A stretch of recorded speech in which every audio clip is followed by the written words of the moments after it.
Well, that's nice. But actually, I'm very interested that you're researching the Dwemer. What can you tell me about them? Yes, their history and culture is all around us in Markarth, a race of stonecutters, artisans, and engineers. They invented machines and built elaborate underground cities where they researched powers to rival the gods themselves. And then, at a time we are still not sure when, they disappeared. The whole people, all at once, leaving behind only their works. Interesting. Now, what do you need guards for? Persistent, aren't you? Ah, come on. Oh, very well. Stupid UI. Who am I to stand in the way of curiosity? I'll let you in if you agree to something for me. There's a giant spider in the Chuanzel. My workers call her Nimi, the poisoned one. If you deal with Nimi, I'll let you into both the excavation site and my Dwemer museum.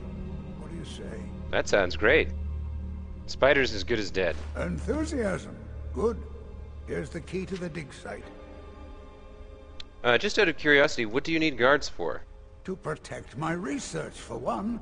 There are more cutthroat scholars out there who would steal my findings if they got the chance. And the excavations into Nchuanzel are dangerous. Dwemer machines and traps still function, even after thousands of years. Sure, of course. Alright, let's see what he's reading here. Oh, goodbye. Dwarves Volume 1, okay. I feel like I really need to read this. Let's see what it says. Dwarves. Oh, this is his book. He wrote it. Okay. Dwarves, The Lost Race of Tamriel, Volume 1, Architecture and Designs. By Colchelmo, Scholar of Markarth. Let me begin by correcting a common misconception. The proper term to use when referencing the ancient lost race of Tamriel is Dwemer. It's a word whose meaning is roughly translated to people of the deep in the common tongue, and whose use has been widely replaced by the more ubiquitous nomenclature, dwarves. I would like stated that I use the name dwarves in lieu of the more accurate term in these books, out of my sympathy for the readership, whom I can safely assume does not have the breadth of scholarship that 200 years of study has given me. With that small point finished, let us begin our discussion on the dwarves by focusing on the indisputable artifacts they have left behind, their architectural and cultural designs. Unlike the more controversial areas of dwarven scholarship, the construction of dwarven cities and relics are well founded due to the plethora of samples taken from the ruins these people have left behind.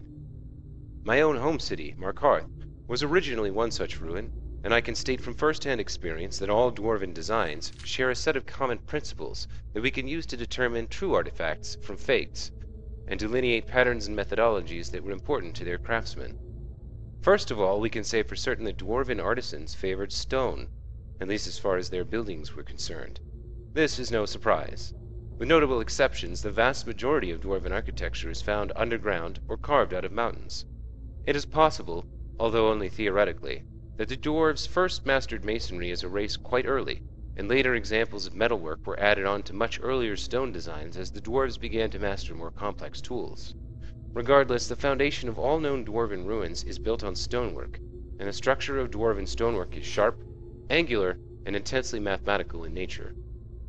By a simple count, there are hundreds if not thousands of samples of dwarven buildings made of precise square shapes, and far fewer examples of discretely rounded or curved stonework, leading us to believe that early dwarves favored trusted, well-calculated designs based on angled lines rather than riskier, more imprecise calculations based on arcs and curves. This comparatively simple tradition of stone cutting has nevertheless resulted in buildings that are as structurally sound today as they were thousands of years ago, making the works of our most skilled masons today seem like child's play in comparison. Metalwork, as far as we know, is the primary method used to make almost all dwarven crafts. We cannot, however, discount more easily destructible materials such as clay, paper, and glass from outside the scope of dwarven craftsmanship, but given the tendency of dwarven design to favor the long-lasting over the fragile, we can safely assume that at the very least metal was a heavy preference. And the metal used in all so far discovered dwarven relics is entirely unique to their culture. No other race has replicated whatever process was used to create dwarven metal. Although it can easily be mistaken for bronze, and in fact many forgers of dwarven materials use bronze to create their fake replicas, it is most definitely a distinct type of metal of its own. I've personally seen metallurgists attempt to combine several different types of steel and common and rare ores in order to imitate Dwarven metal's exclusive properties, but the only method that has been successful is to melt down existing Dwarven metallic scraps and start over from there. Wow. Okay, so yeah, like these scraps, you can't ore the Dwarven, you can't mine the Dwarven metal from a vein, but you can like gather up the scraps in the ruins and melt it down, I guess. I have things to study. What is it? Oh, there's lots of guys here. Who is this Kalchelma? Wait. I just want to see what you look like, bro. Okay, he's some kind of... I've discovered in the Cell will make history one day. Yeah, you're pretty obsessed with yourself. I help him around the laboratory. Alright, hello. Don't let my uncle go on about... Got an enchanting table here. Okay. What do we got there? Dwarves Volume 2? Ugh, I cannot sit there and read that. Plus it'll be there, so I can always come back if I want to know more. Oh, wow, look at that. That's so cool. They've got Dwarven Centurions, like, to see the yacht. up here on these pedestals. Look at that. That's so cool. You know, you can take your stone lions and forget about them. Look at this guy. This guy's got, like, he's got a crossbow on one hand, and like a spear gun on the other. And that guy's got, yeah. No, it's a blade. Oh, that's so cool, man.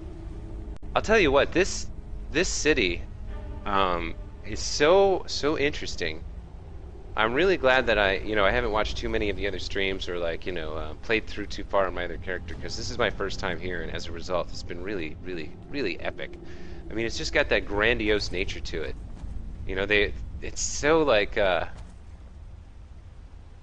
it's such a powerful statement to have those ancient Dwemer centurions chained there on those pillars. That's really a fantastic touch. You know, kudos to whichever designer made this area over at Bethesda.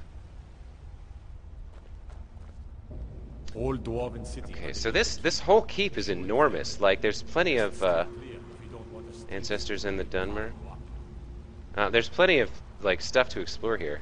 I'm assuming up there is the Jarl himself, but let's see who's over here.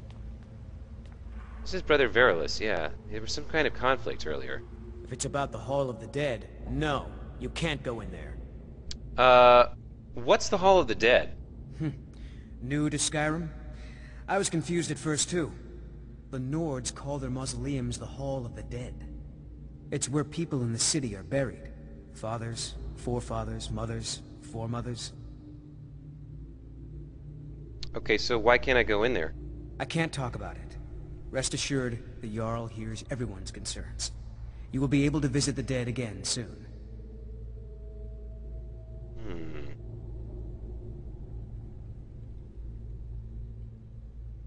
I could probably help if you tell me. All right. I was going to suggest the Jarl hire someone to sort this mess out anyway. We've discovered that some of the dead have been eaten. Flesh has been chewed off. Bones were snapped to get at the marrow inside. We haven't caught anyone or anything yet.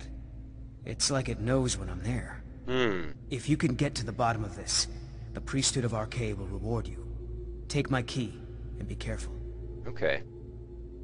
And just reinforce, who's Arcay? God of healing or something? Arcay, one of the 8 divines, god of the cycle of birth and death. It is his shrine people pray to when they visit the hall. That his divinity will watch over their ancestors on the way to the next life. I see, okay. Tread lightly in the hall. So this is... Don't know what's in there. Oh, the Hall of the Dead. Okay, so he just gave us the key to come in here. Alright. So there's something in here, and we have to, like, handle the situation. Not many would walk blindly into the smelling of steel and blood, but not fear. That's interesting. Something's talking to us. Something is talking to I us. feel the hunger inside of you, gnawing at you. You see the dead, and your mouth grows wet. Your stomach growls.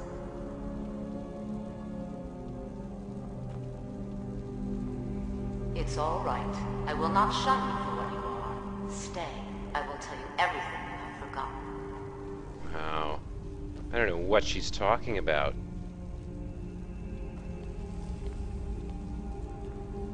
What is this?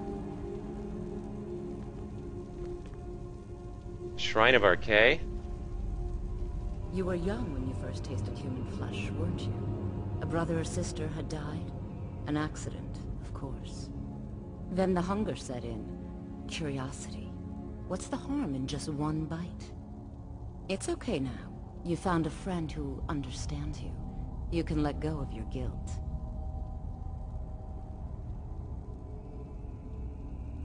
I'm not a cannibal. What are you trying to do to me? A lot of our kind block out the memory of their first meal. The shame is too much. But you don't need to hide anymore. Namira, the Lady of Decay, accepts you for what you are. She has a place for us where we can sate our appetites without judgment. I want no part of this. Very well. But should the hunger call out to you, I'll be waiting outside Reachcliff Cave. Tell the people of Markarth that their dead are safe. My work is done here. Wow, I don't know what that was about.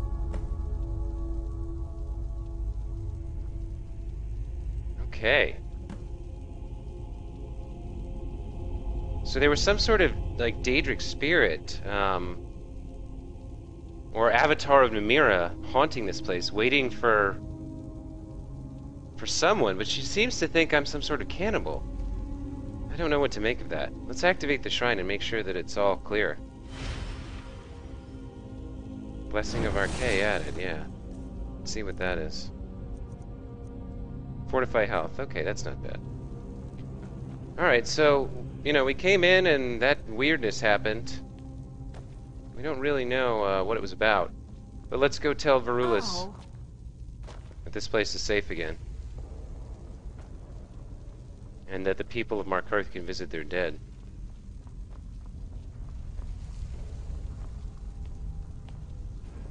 That was interesting. Man, we've met that's the second Daedric entity we've met here in Markarth. That does not bode well for the city. You've returned. What happened in the Hall of the Dead? It's safe now. Divines preserve you. You're a hero. We'll reopen the hall right away. Here, take my amulet as a reward. Thanks. Okay. Decay protects. So we cleansed the Temple of Decay here, but there's still a lot of the Underkeep, or what's this place called? Understone Keep. There's still a lot of Understone Keep to explore. But of course, as usual, it's going to have to wait for next time, everybody, because that's it for this time. Thanks for watching. I'll see you next time on Let's Play Skyrim. Take care, everybody. Good night.